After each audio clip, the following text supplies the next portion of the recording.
Good morning children. Welcome back to online class of Sri Gokulam Guruvayur. In the previous class we have discussed about loan activities of banks and also positive and negative role of credit.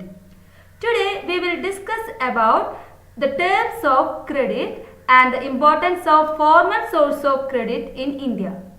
Let us start our section.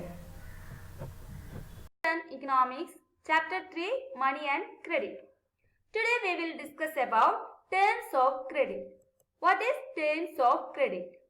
Interest rate, collateral and documentation requirement and the mode of repayment together comprise what is called the terms of credit. So let us explain this definition in detail. Terms means the conditions which are laid when credit is given. Banks or lenders gives loan on the basis of some terms and conditions. These rules and regulations are termed as terms of credit. Before giving the loan, the lender make an agreement with borrower, and this agreement specifies interest rate which borrower must pay to the lender along with the repayment of principal amount. Then the lender may demand collateral against loan. So what is collateral security or collateral? Collateral is an asset that the borrower owns and uses this as the guarantee to a lender until the loan is repaid.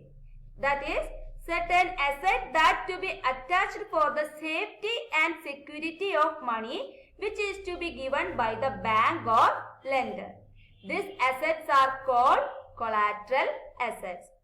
Then collateral assets can be home, vehicle, building, livestock, deposit with bank, etc.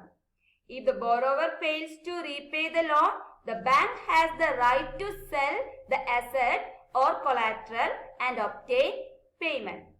For example, when a housing loan is given to a lady called Megha, when Megha is trying to take a loan, first of all, she should show in which company she is working, how much is the salary for her, what is the loan amount which required for her.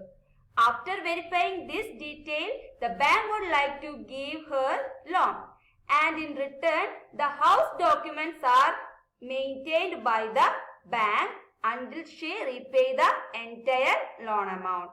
Once the amount of loan and interest are paid by the Megha, it's pay back to the bank and she will get back her house documents. Here house document is the collateral security. Okay. So terms and conditions on loan agreement is called terms of credit. That is interest rate, collateral and documentation requirement and the mode of repayment together known as terms of credit. The terms of credit vary from one credit arrangement to another. They may vary depending on the nature of the lender. The terms of credit of bank is different from terms of credit of money lenders. In your textbook you can see examples for variety of credit agreement. So you have to read it and understand this. From the example, you can understand that loan from money lenders have to pay more interest. There is no need to attach any collateral. Though there is no need of attachment of document, but he would like to harass the people, those who are taking loan from him. But in the case of banks, banks do not harass anybody. Bank follows certain regulation and rules and provides loan at low interest rate. Then beside banks, the other major source of cheap credit in rural area are the cooperative societies. The members of a cooperative pool their resources for corporation in certain areas. There are several types of cooperative possible, such as for farmer cooperative, cooperatives of weavers, industrial worker cooperative, milk societies, etc. Okay, students. So, we are moving to the next topic. Formal sector credit in India. The various types of loans are classified into formal sector credit and informal sector credit. Formal sector is mainly the banks and cooperatives. Informal lenders include money lenders, traders, employers, relatives and friends. In the graph, you can see the various sources of credit to rural households in India. More credit coming from money lenders. Here the blue color portion indicates the loans from money lenders. So the 30% of loans in India are coming from informal source of credit. So let us explain what is formal source of credit and informal source of credit. Formal source of credit. The formal sector is supervised by RBI. RBI or Reserve Bank of India is the central bank of our country and it is the one and only authority to issue currency and it formulates rules and regulations for other banks. In the following way, RBI supervises the bank. As we discussed in previous class, banks maintain a minimum amount of cash out of their deposit. The RBI monitors the bank in actually maintaining this cash balance. Then it makes sure that it not only providing loan to profit-making business but also providing loans to small farmers and small-scale industries.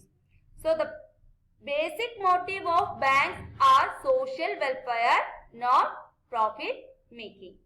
Then periodically banks have to submit report to RBI on how much they are lending and to whom, at what interest rate, etc. Then the interest rate is fixed by RBI. So these are the specialty of formal sector loan. Then what about informal sector credit? In the case of informal sector credit, there is no organization which supervises the credit activities of loan or lender.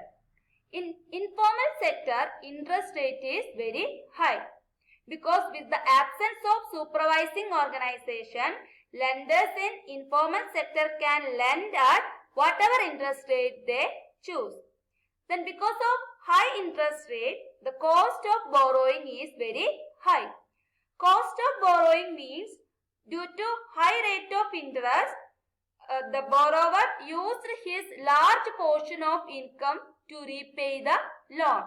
Sometimes this loan amount is greater than the income of borrower. In this case, for his day-to-day expenses, the borrower wants to take another loan and this could lead to increasing debt and debt trap. Okay, so what are the difference between formal and informal sector credit? In formal sector, RBI supervises the functioning of formal source of credit, whereas there is no organization which supervises the credit activities of informal source of credit. Then for formal sector charge lower rate of interest, but informal sector charge higher rate of interest. Then the main motive of formal sector is social welfare, whereas the main motive of informal source is profit making. Then formal source of credit are generally provided by banks and cooperatives. Then informal source of loans are provided by money lenders, traders, relatives, friends, etc. So, note one thing, cheap and affordable credit by banks and cooperatives is crucial for the country's development. Okay, and also we have to discuss one important thing. Look at the picture. It shows the importance of formal and informal source of credit for people in urban area. The people are divided into 4 categories in the diagram, from poor to rich. You can see that here blue color represent percentage of loan from informal sector and purple color represent percent of loans from the formal sector. So you can see that 85% of loans taken by poor in urban area are from informal source than with rich households. For rich households, 90% are from formal source, and in this situation is same at rural areas also. What is the reason for this? Poor people cannot approach banks because they do not have any property in their name. So it is very difficult to get loans from formal sector. So they have to approach informal sector credit. Then, to reduce dependence of people on informal source of credit, if it is necessary that bank and cooperatives increase their lending, particularly in rural areas, then and it is also necessary that everyone receive the formal sector loans, that formal credit is distributed more equally so that the poor can benefit from these loans. That was today's section. Today we have discussed about terms of credit.